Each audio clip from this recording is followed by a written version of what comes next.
The literal and metaphorical rape of Britain has carried on for far too long, and it will soon be exposed for the world to see. In huge breaking news tonight, the government has announced it will finally launch a national inquiry into the Pakistani grooming gang scandal that's plagued towns and cities across this nation for decades. The Prime Minister acted swiftly tonight in a bid to get ahead of the long-awaited Casey report, which is likely to be published on Monday.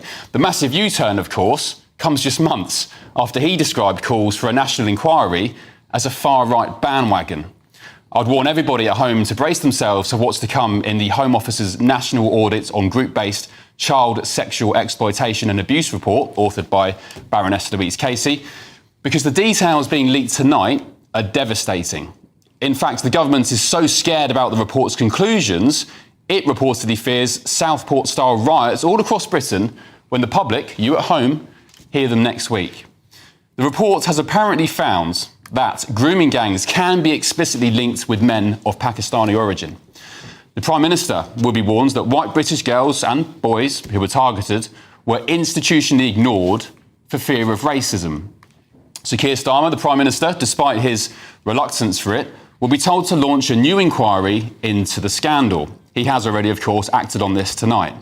And additionally, and quite interestingly, as far as I'm concerned, illegal migration, including those who come over to Britain on small boats across the Channel, is directly linked with the exploitation and violence of British girls.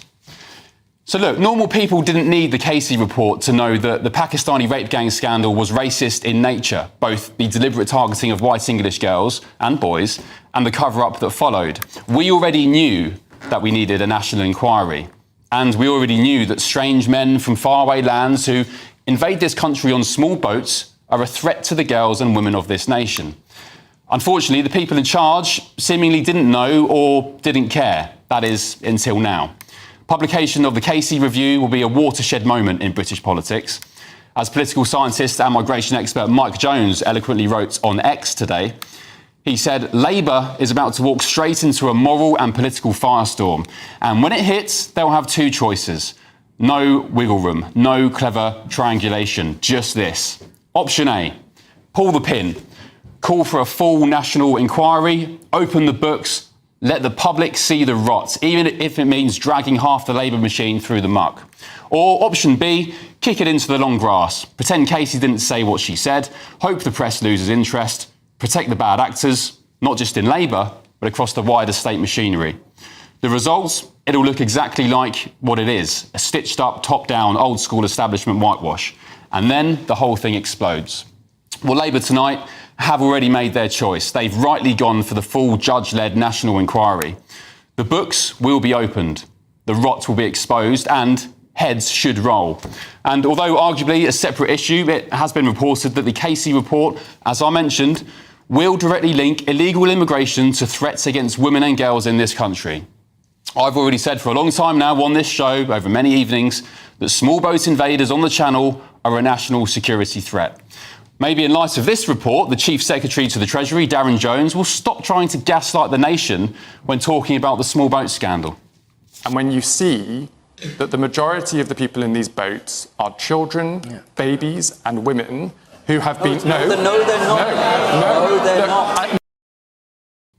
I do wonder what Mr Jones thinks of the incoming Casey review on Monday, bearing in mind those comments over the past couple of nights. Well, I'm joined now by GB News national reporter Charlie Peters on this. Charlie, thank you for your company. A momentous evening for the victims, for the government as well. They've got lots of questions to answer. And indeed for you. How are you feeling tonight and what's ahead? Well, how am I feeling? That's a difficult... We'll get there eventually, maybe in a week. But it's what the survivors are feeling, which I think is so central, because I've spoken to dozens since this news came through before it broke at 6 p.m. And there is some positivity there, right? We've interviewed people on the channel this evening who are smiling, which just doesn't happen with this story. We've, as you know, we've had countless exclusives, really damning reports, stories about cover-ups, failures to prosecute individuals, failures to properly investigate this issue. Many of the survivors who've been part of that coverage have been contributing to this, our reaction to this announcement from the Prime Minister today. And they are feeling a sense that this could finally be the moment when they're taken seriously on a national level. There have been moments where we've put out some reports and other journalists have done work, and then in reaction to media pressure, There is a small moment where the police or some local authority says, we recognise there was wrongdoing there, we apologise and we'll do something now. But then it goes quiet. It's always been the case that it was going to take a national effort, a government-led review, covering the length and breadth of this nation, because over 50 different towns and cities are affected, according to GB News research. It's always going to take that national effort for this to be taken seriously for all victims and survivors. So there is that optimism from them. But it's cautious because they haven't been down this specific road before. A national inquiry specifically on the grooming gangs with statutory powers, which is a remarkable announcement. But they have been told by politicians countless times over the years, decades in fact, that they're being listened to, that they're going to take them seriously, that they're going to act on recommendations, that they're going to engage with this issue properly. The fact of the matter is, Ben, no government of any stripe has ever taken this issue seriously.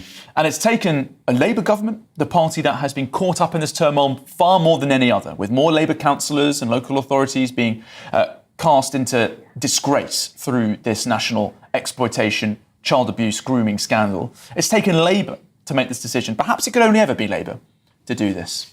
Perhaps it's taken this level of scrutiny on a government led by a Labour Prime Minister for them finally to resist and say, we can't actually put up with this level of scrutiny anymore. We have to take this step forward. Perhaps they've gone for option A, as Mike Jones was referring to in that such a good tweet. Such a good tweet. Nigel Farage tweeted earlier, Charlie, that the inquiry needs to be done correctly. What does that mean, done correctly? He says, I repeat the words, done correctly. This cannot be a whitewash. Well, there are over 7,000 victims who contributed to the ICSA report, the 7-year-long public inquiry, which cost nearly £200 million looking at child abuse in this country.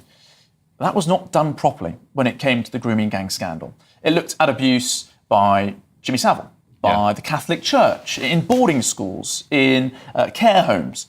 But its approach to the grooming gang scandal was a subsection of a sub-report that took evidence for 2 weeks. Only one survivor of the grooming gangs was a statutory core participant in the ICSA review. I think Mr Farage is thinking about that inquiry. It's all very well and good saying we're going to launch an inquiry, but it has to be done properly. And that means it needs to focus on the right people. And it needs to put the fear of God in a lot of people tonight. It needs to have thousands of social workers, police officers, government officials quaking in their boots, unable to sleep tonight because they know one day someone will sit them down and ask them, what did you do? What did you know? Did you fail to protect some children? Well, as Mike Jones said, and I'll say it again, let's expose the rot. You know, in order to clean something up, you've really got to get stuck in. So may it be the case that, you know, everything is brought to light, and the best sunlight, as they say, Charlie, the best disinfectant is sunlight. Let's put our attentions back onto this grooming gang inquiry situation. Charlie Peters is still with us, and indeed my panel. Paul Richards, Linda Jubilee, Peter Blakeslee, welcome along. Panel, any questions for Charlie? Would you like to talk about anything? This has been going on for decades. I mean, I remember covering Rochdale and Rotherham at your age, which is many, many years ago. The point is, how high up does this scandal go? It's a fun question, isn't it? Well, it's an important question as well. We don't know. We don't know because there's never been a judge-led inquiry. We've never had those questions asked of the right people. We've never known to what extent politicians in greater levels of power than, say, council leadership, for example, or ward councillors, were aware of this abuse and didn't act in it. But not just councillors. That's what I'm saying. But going beyond that level. We've never known beyond that level. And I think if councillors or police officers are invited to get evidence and have to swear under oath to tell the truth, that could be difficult for some people. Okay. And it's not just political leadership that I think need to be concerned. It's civil servant leadership. I mean, that's the real clincher for me, because you referred to the fact that you were covering this a while ago. Many of the people who were, say, detective sergeants in the 1990s, they're not detective sergeants anymore.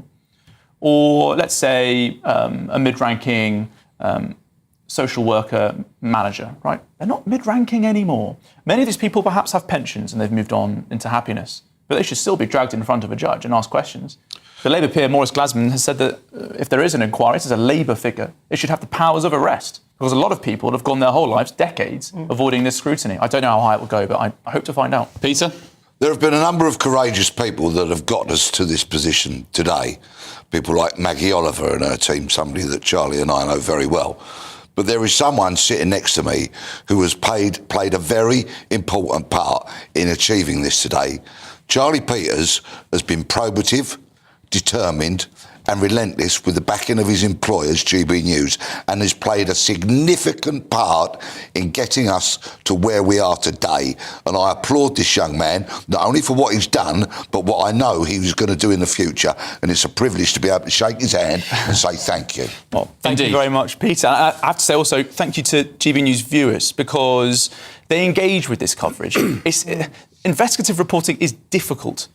Convincing and gaining the trust of survivors takes years in time, and it requires, as you say, the backing of an employer to believe in that work, to think it's worthwhile. And GB News has done that. And I should say, tonight we've led on this coverage, as you'd expect, for a very long time. Not everyone else has done that. And people need to ask, perhaps it's because they haven't got connections to many of the survivors to do that. And it was all those years ago where you did that documentary on the grooming gangs, and it was GB News who took it. Nobody else would even touch it. Only GB News wanted that work. Yeah, there we go. Right, Charlie, thank you very much. We'll be catching up throughout the show.